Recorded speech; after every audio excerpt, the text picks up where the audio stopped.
Hi Sagittarius, welcome to your end of April 2021 General Tarot Update. It's Raina here. So on April 26th or 27th, wherever you live in the world, there will be a full moon at 7 degrees of Scorpio.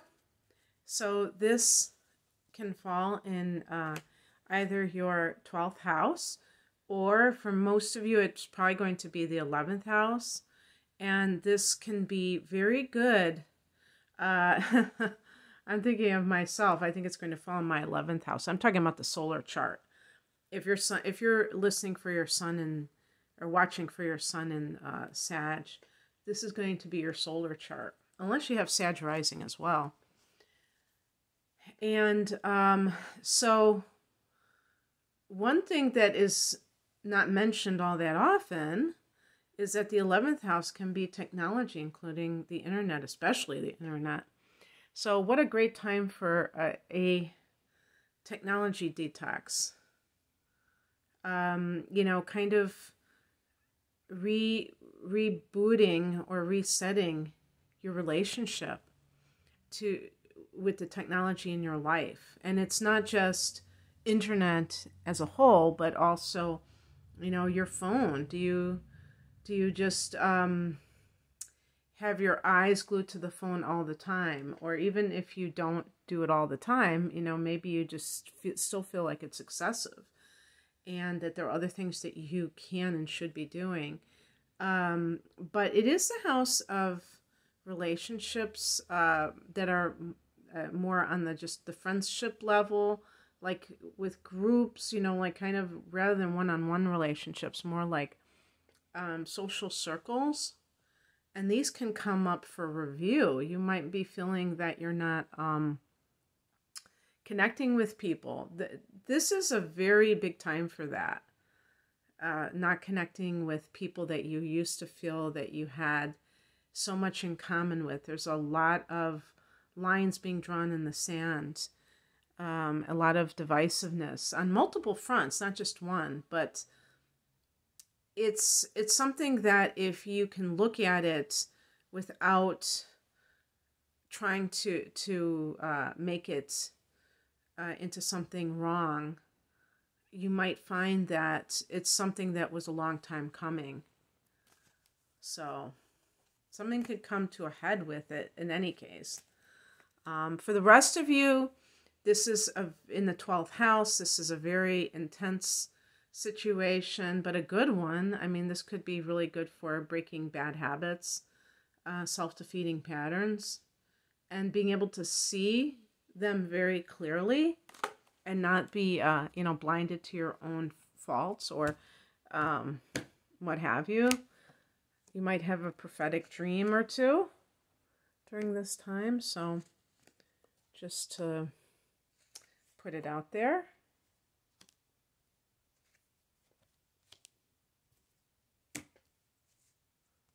Awesome. Awesome, awesome.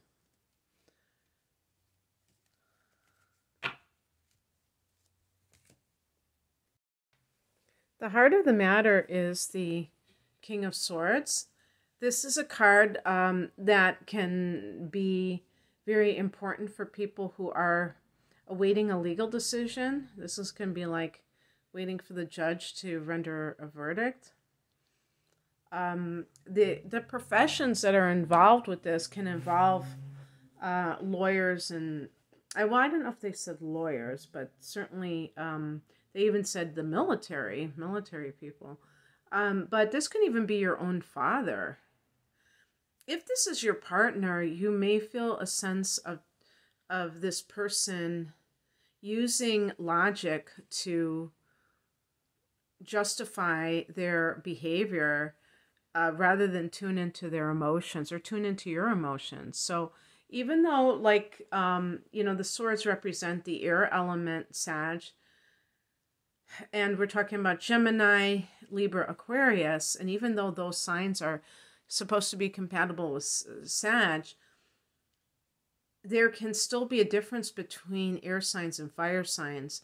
in that the air signs are very detached, and the fire signs sometimes may get exasperated that these people are so into their minds that they are out of touch with feelings, and that may be kind of a deal breaker for you. It also can be a situation where you have to employ utter detachment yourself. And detachment isn't just because somebody's hurt and they're trying to avoid their feelings. It can also be because they feel sentimentality. You know, they feel that draw, that pull to a familiar situation because they think that there is something about it that is, you know, very pleasant, or something that they don't want to get rid of. And they're kind of, you know, if I'm sure we've all been there, being a Sag myself, is that sense of overly idealizing something because we are very positive about it and forgetting about all the negative aspects of it. So this can even be in the workplace where you know it's time to leave, but you just have a hard time doing it, taking those actions. It's actually evidenced right here. In the past position, we have the Magician card. Some of you may have been studying law of attraction and related materials and feeling more in control of your life, but perhaps still not willing to take action because we have the Eight of Cups, and that can indicate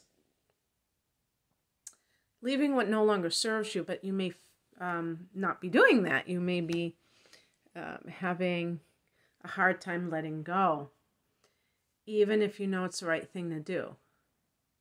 The Magician card is connected to Aries. Of course, Aries is a fire sign, and fire signs in general are all about independence, autonomy, sovereignty, and whether it's creating your own products for your own business or your own services that you feel like you can be doing yourself. You don't need to be going and working for somebody else, but it might be this fear of change for some of you that is leading you to kind of keep a certain, keep it going, even though you know in your heart of hearts that it's time to move on. That might be what is going on, but I like that the Magician card is in this reading. As a matter of fact, I mean, we have several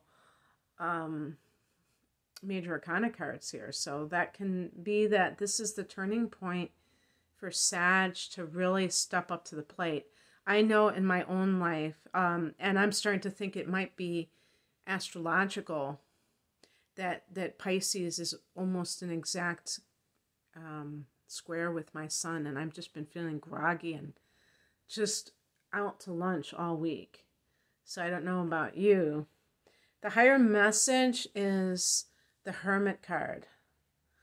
You can see the Hermit is looking for the inner light, which really is the, you know how they say in when the ship, what do they call that? The lighthouse is guiding the ships. Well, we're looking for that inner guidance, and that comes through the silence. And this is the spiritual position. So it's great to get a spiritual card in the spiritual position, because then it makes it even more. Sorry about that. A little jiggling there, get jiggy with it.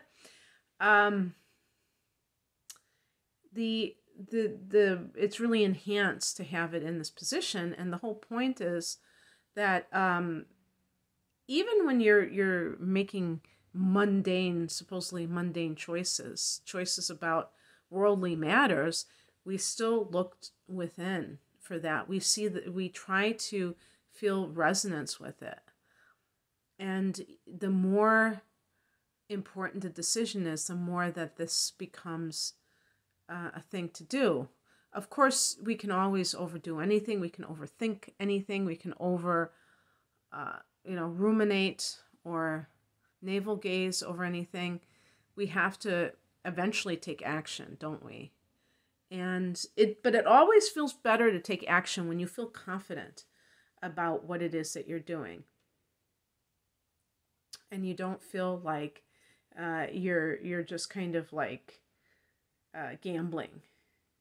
When you feel like there's no other choice in a sense but the one that you're doing. What is coming in is the Wheel of Fortune in the upright position. Woot. And this is actually connected to Sagittarius ruler Jupiter. The wheel. You're not like that person falling off of the wheel. You're on top. Reminds me of like the Nine of Cups. Like just wish fulfillment, being aligned, whatever you want to call it. Lucky, being in the right place at the right time, whatever you want to call it. That idea can create this sense of feeling like you're doing the right thing. That, you had to stick your neck out a little bit and then the universe met you more than halfway. And that's always a great feeling. And so there's change is inevitable, but sometimes some change is better than others, isn't it? Some change it seems to change for the worse. Well, this is you in a new upswing, a new cycle that is very good for you. Jupiter actually is transiting through the sign of Aquarius, and that is a friendly angle to Sag. It's a sextile. So, the better it gets, the better it gets. And then we have the Ace of Swords as the outcome card. And this is that clarity that I am certainly looking for in the end of April, finally getting that mind back. And that doesn't mean that Pisces is moving away from my particular degree of sun. It actually is getting closer. But once you know what you're dealing with, then you can take steps to counter those effects that are coming from the astrological part of life. And so I started the reading with a swords card, the King of Swords, and I ended with a swords card, the Ace of Swords. And this really can be about taking charge of your life and having a victory. This can be a card of victory because you're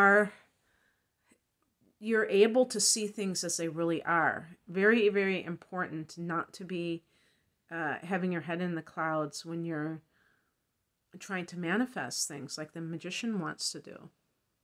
So that's awesome. There was something else I was going to say. Now I can't think of what it was. Shucks. What I was going to say is if you have a situation with your own father where, and I was going to say maybe if you're on the younger side, but actually I don't have to say that at all. You could be 50 years old and experiencing this, where you're starting to see how the father is, operating with you, but is not emotionally engaged.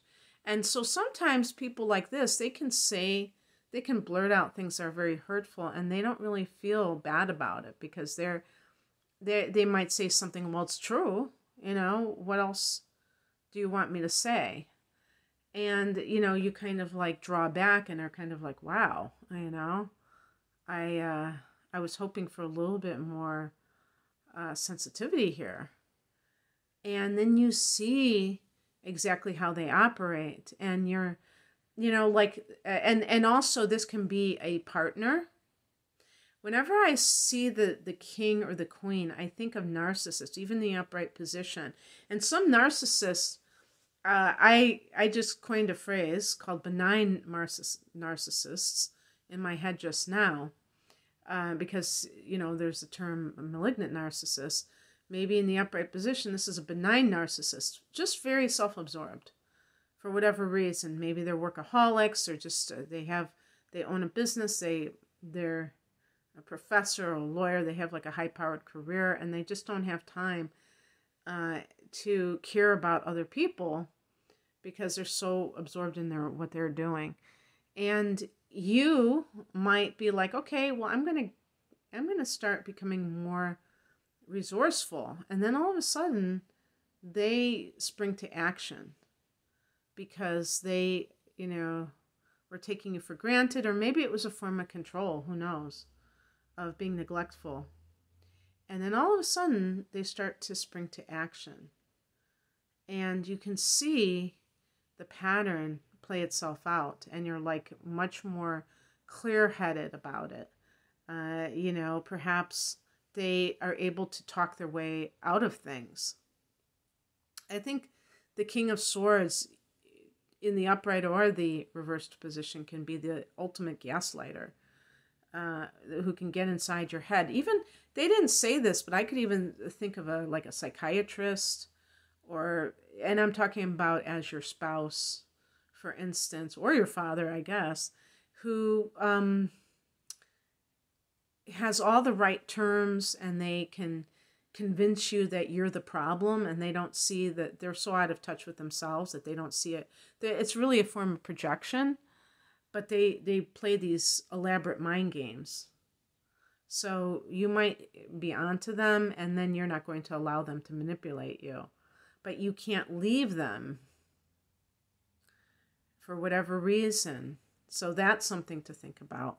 Why can't you? But the Wheel of Fortune can mean that the universe conspires on your behalf to provide you a solution to this problem if you feel like you can't do it on your own. So chin up and try, your best to deal with it. And it looks like you're going to emerge victorious.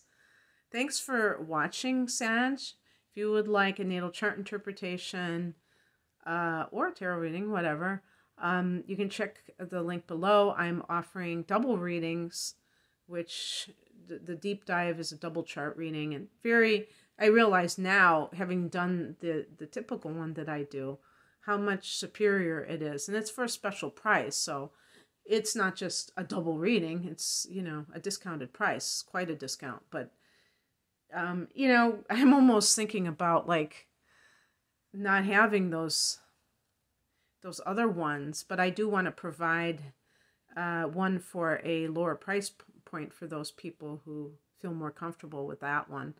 But, I just think that it's more extensive. And then I have a combination full-length tarot, full-length chart, and transits reading called the Whole Enchilada. So those are both specials. You can check my other offerings on my site as well. I'm at RainaMoonAstrology.com. The link is below. Take care. Bye.